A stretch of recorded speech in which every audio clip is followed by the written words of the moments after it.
Hi, my name is Bruce Calder and I developed the Voters in Mind voter tracking system. This video is a brief overview of what the system can do. The system is entirely online. Once your database is set up, you'll be given a URL of where you can log into the system, including a username, password, and passphrase. So first off, we need to navigate to the system, which in this example is at the Voters in Mind website. When your database is set up, your access point will probably be at a different location.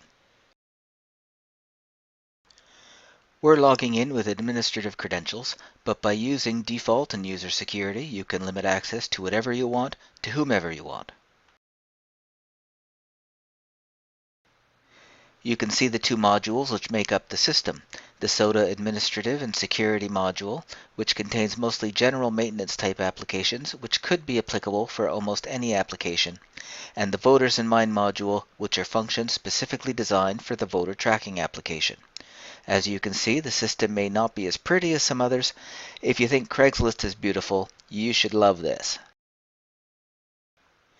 The Import Data program allows you to bring into the system text files containing voter information, which could be an electoral list provided by the government agency which is running the election. In addition, you can import lists of people who have already voted so that your Get Out the Vote team won't keep hounding people who have already voted. The Voters in Mind system is designed to work in successive elections, meaning the system will add new voters into the system, but should only add any new information for previously existing voters. Once you have imported voters into the system, you'll probably spend 90% of your time in voter contacts. You can see all the streets in the district or districts you're interested in, and then look at all of the voters who live at each of the addresses. You are able to enter comments for each address and for each voter. Information applied to any voter stays with that voter from election to election, even if that voter moves to a new address.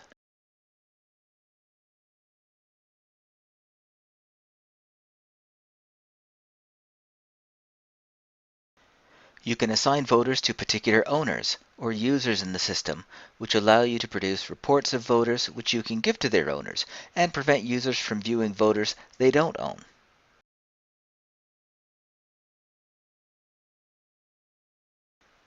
The system sorts the voters by street and then address.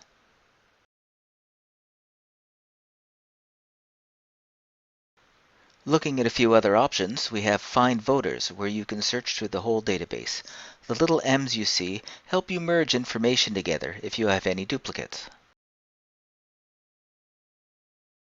On election day or during advance polling, you can use Record Votes to check off those people who have already voted, and the system can ignore them for the rest of the election. You don't want to waste time on people who have already voted.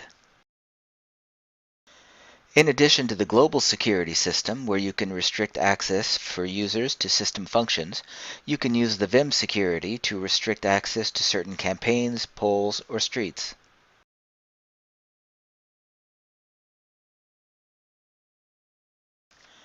You can add any number of voting blocks, which can be applied to voters and/or dwellings. You can create a group for anything, and then in Voter Contacts, you can assign people to it.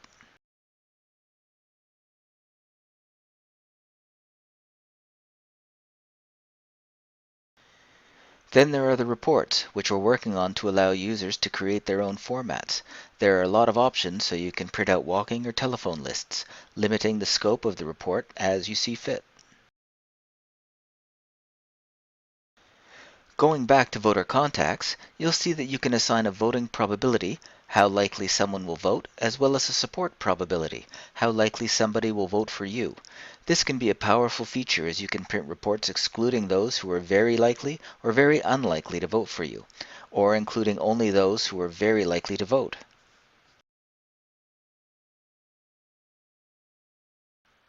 And then we have snapshots, which regularly go through the database and using the information you and your team have entered, create a snapshot of where you are, broken down in a number of categories.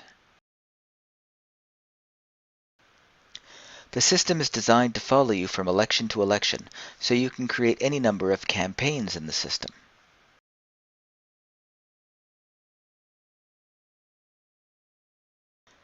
The Administration and Security module has general options, including a way for you to maintain users and their passwords. The system comes preloaded with a few user types, and default security restricts and allows access to various functions based on those user types.